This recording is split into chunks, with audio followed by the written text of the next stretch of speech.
Coming up next on the Jeff Crilley Show, is the financial services industry solving the wrong problem? We'll answer that question next.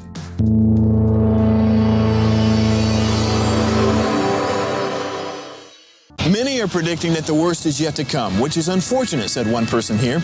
Until now, they've enjoyed the reputation of being the nation's icebox. Watched a burglar in his home this morning by webcam. As a journalist of over 25 years, stories are what make my world turn. Reporting live from the Dallas newsroom tonight, Jeff Crilley, Fox 4 News. But in 2008, I took the jump from my familiar life and started a PR firm from my home. We're talking about anyone with a camcorder like the one I'm using becomes a television network. We started slowly growing the company, and we now have over What do we do?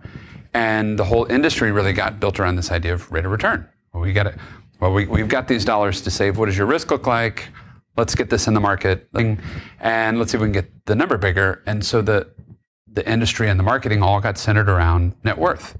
I want a big pot of gold, right? As if we're some sort of leprechaun at the end of the rainbow. As big as the bigger we found over the years in doing this and sort of watching the progression through time is my generation and older, right?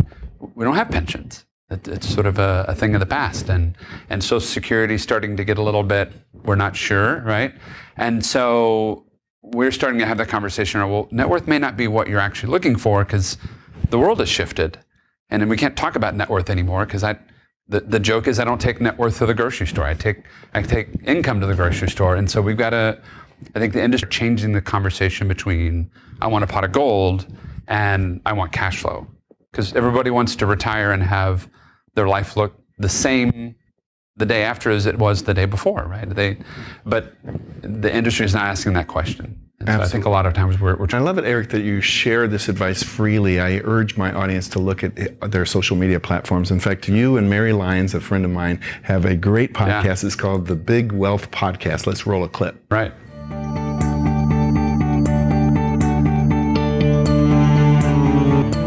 Hi, I'm Mary Lyons, and I am the Wealth Woman.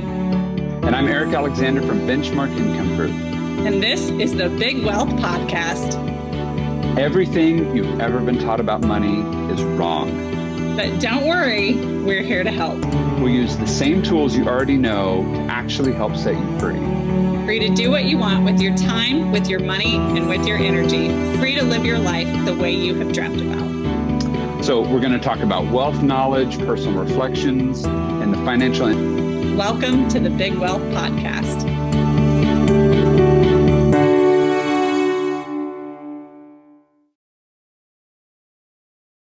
Well, it looks like you guys have fun. Yeah, right. So how cool is that? The rapport is just effortless between the two of you. Let's talk a little bit about this next generation, because I've been reading in the papers and the media have been talking about the wealth in modern history. So you've got all these boomers who are retiring, and if they pass, they're leaving it to this next generation that might be like a meme stock generation. Like, the word blockbuster, they've got to still be around somewhere, right? Right. So are you concerned about this next generation, and are they getting good financial advice? Yeah, I'm super concerned, right? One of the things that we talk about a lot is this idea of shirt sleeves to shirt sleeves in 3 generations, right? So, and we always sort of joke around the Paris Hilton version of the story, right? Grew the empire, he's got a lot of money. The second generation kind of knew who dad was and how it got there, but didn't have the same discipline. It wasn't hungry to go grow the business. And okay with it, but they're sort of burning through the money. And then that third generation has no connection to granddad now. They just know, they've only known really, really gobs of cash. They've known lots of money, but they didn't ever get taught how it was made, how it's transferred, how it's managed.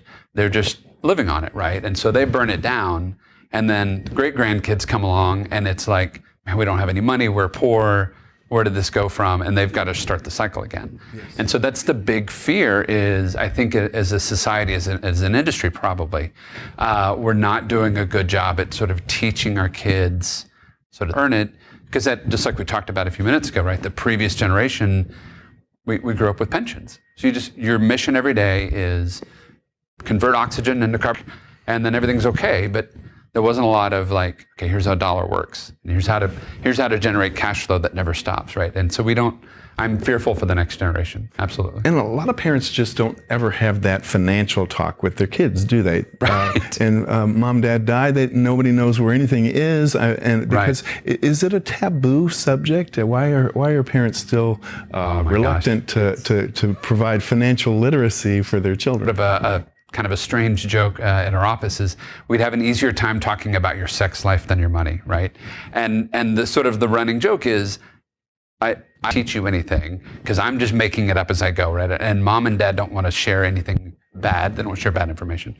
And there's a lot of fear and sort of shame. I look and see social media and all these guys have lots of dollars, right? But I don't. And so maybe if I don't have a lot of money, then that means somehow I'm not managing my life better, or I'm not doing a good job. There's this double whammy, I think, that comes in of I'm afraid to ask questions because I'm afraid that not only am I going to look stupid, but I don't know enough about money to know that whoever's on the other end of that conversation, are they just trying to take advantage of me, or are they giving me good advice? And I don't know how to tell the difference. Yeah. A fear. So what we do when there's a lot of fears, we stop. We kind of back away from the table and we look around and go, well, what are you doing?